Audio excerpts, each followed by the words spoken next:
Bonjour à tous, je suis Anna Mancini.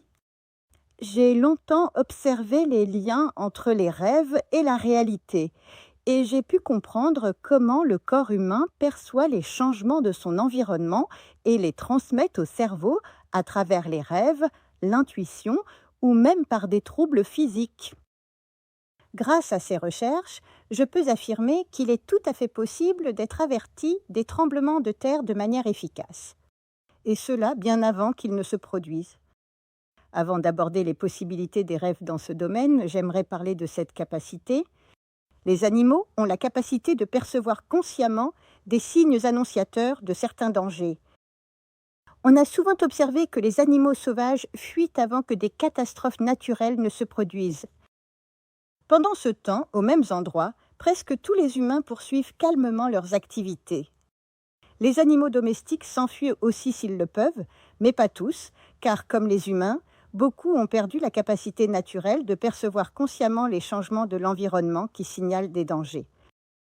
Alors que les animaux ayant perdu cette faculté ne peuvent rien faire pour améliorer leur situation, les humains peuvent apprendre à utiliser leurs rêves pour obtenir des informations précises sur les catastrophes naturelles ou d'autres dangers. Grâce à nos rêves, nous pouvons savoir presque tout. Par exemple, une tentative de vol, un attentat terroriste en ville, un crash d'avion. Il existe de nombreux exemples historiques de cette possibilité. Et je vais vous parler d'un exemple qui m'a profondément marqué, les rêves d'Aberfan en Angleterre, faits par une petite fille en 1966. Aberfan est une ville minière anglaise où il y avait des collines constituées de résidus de charbon provenant de la mine. Un matin, dans cette ville, une petite fille a dit à sa mère : « Maman, je n'ai pas peur de mourir parce que j'ai rêvé que je ne mourrais pas seule, mais avec mes amis. » La mère ne prêta aucune attention à ce premier rêve. Quelques jours plus tard, la fillette se leva et dit à sa mère : « Maman, j'ai rêvé que j'allais à l'école, mais il n'y avait plus d'école. » Tout était recouvert de noir et la fillette est allée à l'école comme d'habitude.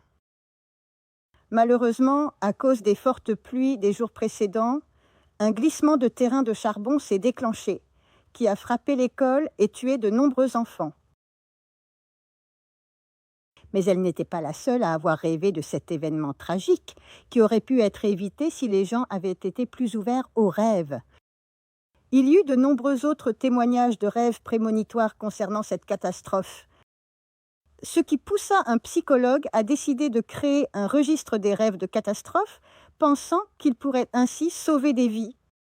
Un bureau d'enregistrement des rêves de catastrophe fut également ouvert en Amérique et un autre en Belgique.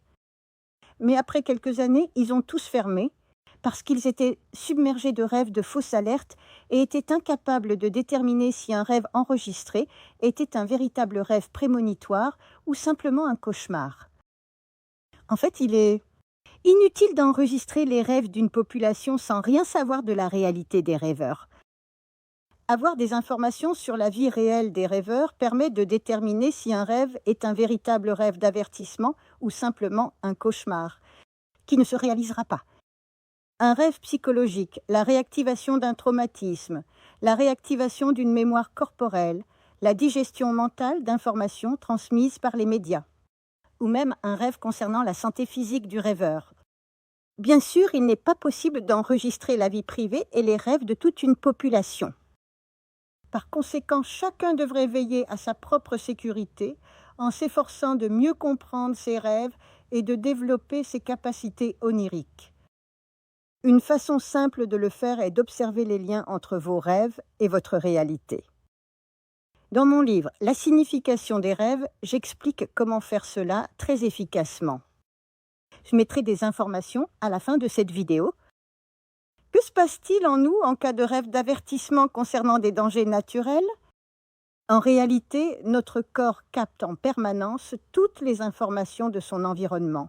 Puis, une partie de celle-ci parvient à la conscience par le biais des rêves.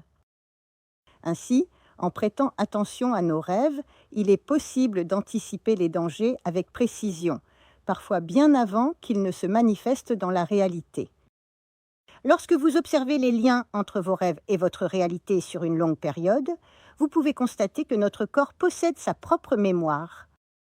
Il conserve la mémoire des événements physiques et émotionnels de notre vie actuelle, mais il hérite aussi d'une mémoire ancestrale.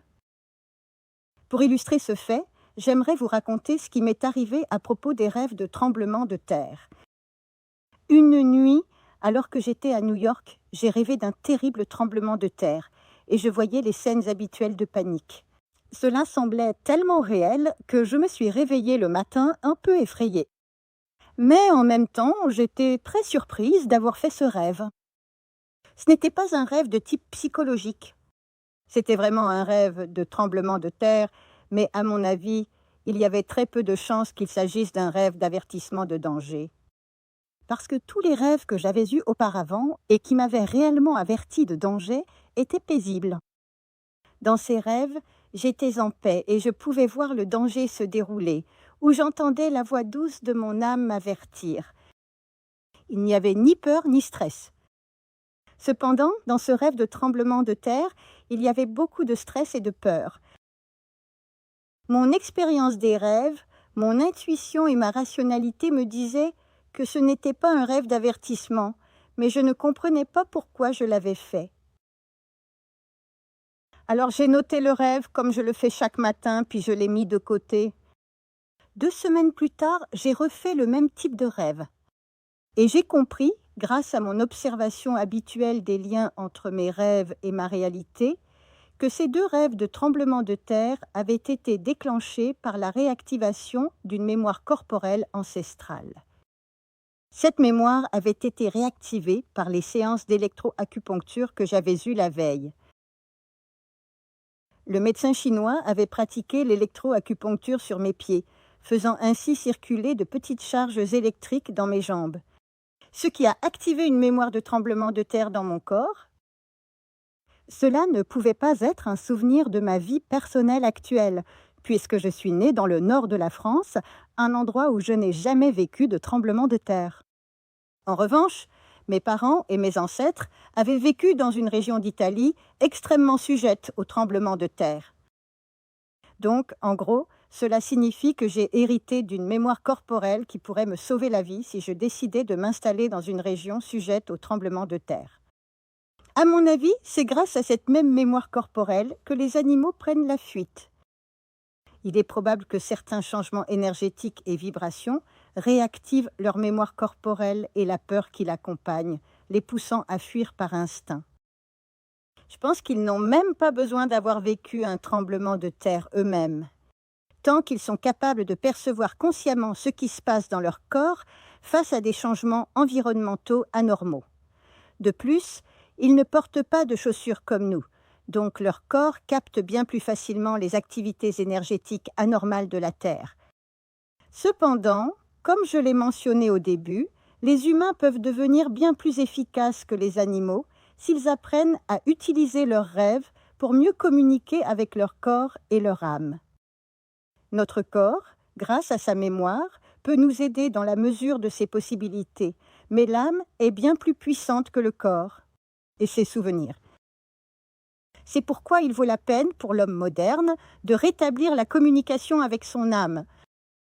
On évitera de mourir alors qu'on aurait pu s'éloigner des endroits dangereux grâce aux informations transmises par l'âme dans les rêves ou par d'autres canaux. Le moyen le plus simple de rétablir cette connexion est d'observer ses rêves et leurs liens avec la vie réelle et de se mettre dans les meilleures conditions pour rêver efficacement.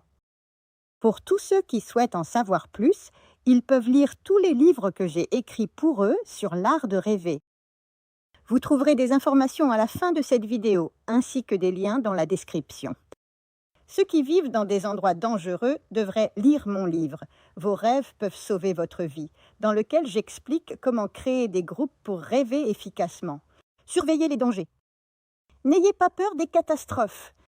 Apprenez plutôt à utiliser vos capacités naturelles pour vivre votre meilleure vie sur notre magnifique planète. J'espère que cette vidéo vous a plu et je vous remercie de m'avoir écouté. Au revoir et à très bientôt pour d'autres vidéos utiles sur les rêves.